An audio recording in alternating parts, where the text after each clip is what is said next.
एक बार बरसाने में एक व्रजवासी के बेटे की शादी हुई।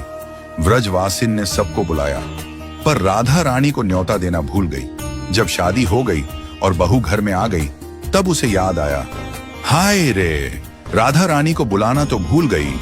तब वह राधा रानी के पास गई और बोली, राधा रानी, माफ कर दो, मैं आपको बुलाना भूल गई।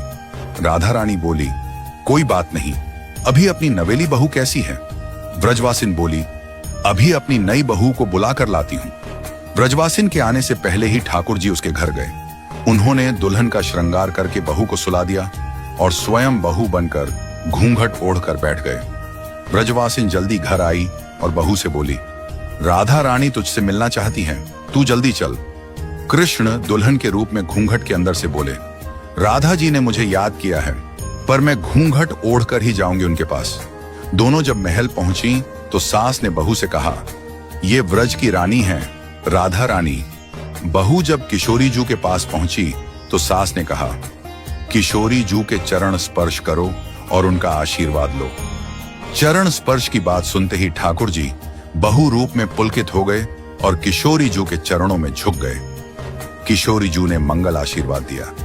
फिर सखियों के हाथों सुंदर मणि, मोती, गहने, मेहंदी, 16 श्रृंगार और नए वस्त्र मंगवाए दुल्हन की मुख दिखाई के लिए। राधा रानी ने कहा, यह तुम्हारा उपहार है, अब अपना मुख दिखाओ। दुल्हन ने घूंघट में से सिर हिलाकर मना कर दिया। सारी सखियां विस्मित हो गईं कि यह कैसी दुल्हन है जो राधा रानी की आज्ञा का पालन नहीं करती। राधा रानी बोली, मुख दिखाई का उपहार कम लग रहा हो तो और दे दूंगी, जितना चाहे, पर मुख तो दिखा दे। बहू ने फिर सिर हिलाकर मना कर दिया।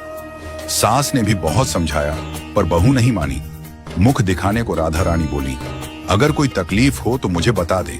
सखियां बोली, बड़ी हट्ठी है दुल्हन। ये सुन राधा रानी की अधीरता बढ़ गई। उन्होंने अपने गले का हार भी बहू को दे दिया, पर बहू न मानी। राधा रानी बोली, मैं तुझे अपने साथ ही रख लूंगी, अपनी सखी बनाकर, पर अपना मुख दिखा दे एक बार। यह सुनते ही श्याम सुंदर और पुलकित हो उठे। राधा रानी ने वचन दे दिया, तुझे अपने निज महल में रख लूंगी, बस एक बार अपना मुख दिखा दे।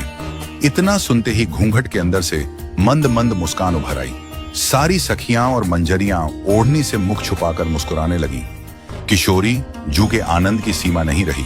सभी ने नई बहू का जोरदार स्वागत किया। श्याम सुंदर लज्जा के मारे फिर से घूंघट ओढ़ ली। तब किशोरी जी नई बहू के पास गईं और उसका घूंघट थोड़ा ऊपर कर दिया। किशोरी जी बोली, ऐसी नई बहू की मुख दिखाई में मैं त्रिभुवन न्यौछावर कर दूं। श्याम सुंदर मन में बोले, आज तो जीवन सफल हो गया। कितने युगों से आस थी बरसाने महल में रहने की, वो आज पूरी हुई। कृपा देखो किशोरी जू की, जो आज भी विराजमान है बरसाने के लाडली महल में, राधा के संग श्याम सुंदर।